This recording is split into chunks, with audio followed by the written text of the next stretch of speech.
لیکن آج میں آپ کو بتانا چاہتا ہوں کہ نئے عہد کی یہ تعلیم نہیں ہے۔ نئے عہد کے مطابق شریعت کے اعمال یا نیک کاموں سے کوئی شخص راست باز نہیں ٹھہر سکتا، بلکہ صرف یسوع مسیح پر ایمان لانے سے راست بازی حاصل ہوتی ہے۔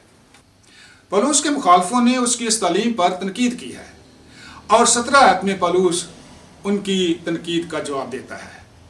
پولس کے مخالف تنقید کرتے ہیں کہ پولس مسیح میں راست بازی کو نیک کاموں سے مشروط نہیں کرتا، تو اس کا مطلب ہے کہ وہ گناہ کی حوصلہ افزائی کرتا ہے۔ اگر تم شریعت کو رد کرتے ہو تو لوگوں کو گناہ سے کیسے روکو گے؟ اس کا مطلب ہے کہ وہ جائیں اور گناہ کریں۔ مسیح پر ایمان لانے کے بعد اگر شریعت کی تمہیں ضرورت نہیں ہے تو تمہاری زندگی غیر قوم گناہ گاروں سے بہتر نہیں ہوگی۔ اس طرح تمہاری اس تعلیم سے مسیح گناہ کا باعث بنے گا۔ پولس جواب دیتا ہے کہ ہرگز نہیں۔ مسیح میں راست بازی سے مراد ہے کہ ہماری قانونی حیثیت تبدیل ہو گئی ہے، ہم نئے مخلوق بن گئے ہیں، ہماری نئی زندگی شروع ہو گئی ہے، اب ہم گناہ کرنا نہیں چاہتے، اس لیے مسیح گناہ کا باعث نہیں ہے۔ آیت 18 میں پولس کہتا ہے کیونکہ جو کچھ میں نے ڈھا دیا اگر اسے پھر بناؤں تو اپنے آپ کو قصوروار ٹھہراتا ہوں۔ اصل مسئلہ ان لوگوں کو ہوتا ہے جو شریعت کی فرمانبرداری اس لیے کرتے ہیں کہ راست بازی کے لیے یہ لازمی ہے۔ وہ دوبارہ شریعت کی غلامی میں جاتے ہیں اور شریعت کے گناہ گار ٹھہرتے ہیں۔ 19 آیت میں پولس کہتا ہے چنانچہ میں شریعت ہی کے وسیلہ سے شریعت کے اعتبار سے مر گیا تاکہ خدا کے اعتبار سے زندہ ہو جاؤں۔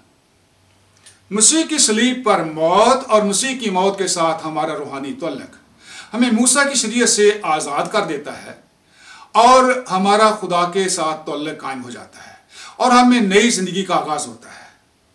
آیت 20 میں پولس کہتا ہے میں مسیح کے ساتھ مصلوب ہوا ہوں، اب میں زندہ نہ رہا بلکہ مسیح مجھ میں زندہ ہے۔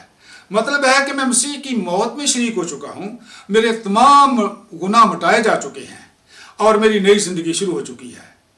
اب میرے اندر مسیح رہتا ہے اور وہ میرے اندر پاک ہونے کی خواہش پیدا کرتا ہے، اس لیے میرے اندر اچھے کام کرنے کی خواہش پیدا ہوتی ہے۔